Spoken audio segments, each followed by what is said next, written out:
On this Chinese fishing vessel off the waters near Peru, these Indonesian fishermen prepare to say goodbye to one of their crew. After months at sea, ZULKIFLI has returned to Indonesia, unable to forget his friend who never got the chance to come home. He kept working despite his pain. Perhaps he was scared. Then his whole body became swollen.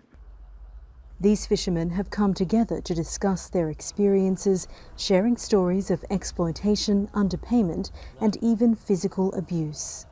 I was hit on the back of the head. I almost fell down. Others say they were tricked into working on the ships. It was never my intention to work on a Chinese fishing ship. The agency lied to me. For 7 months, I couldn't contact my parents. He says he was promised a manufacturing job in South Korea. He never anticipated what was to come. They didn't give me any food for a whole week. I became very thin. I couldn't walk. Like many returned fishermen, WAHYU is trying to get back the money he is owed. Workers' rights groups in Southeast Asia say they're concerned about the rise in reported cases of poor working conditions, physical abuse and deaths at sea. They say governments across the region have a responsibility to help end forced labour in the international fishing industry.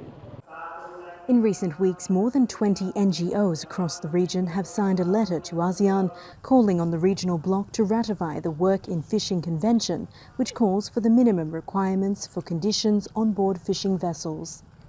Some say Indonesia, as the country with the largest workforce on foreign ships, must be more proactive.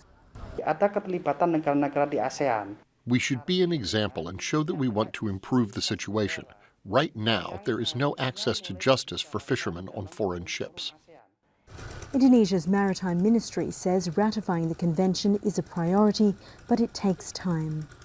And once we see that our regulations can comply, then of course it will be timely for us to ratify a convention.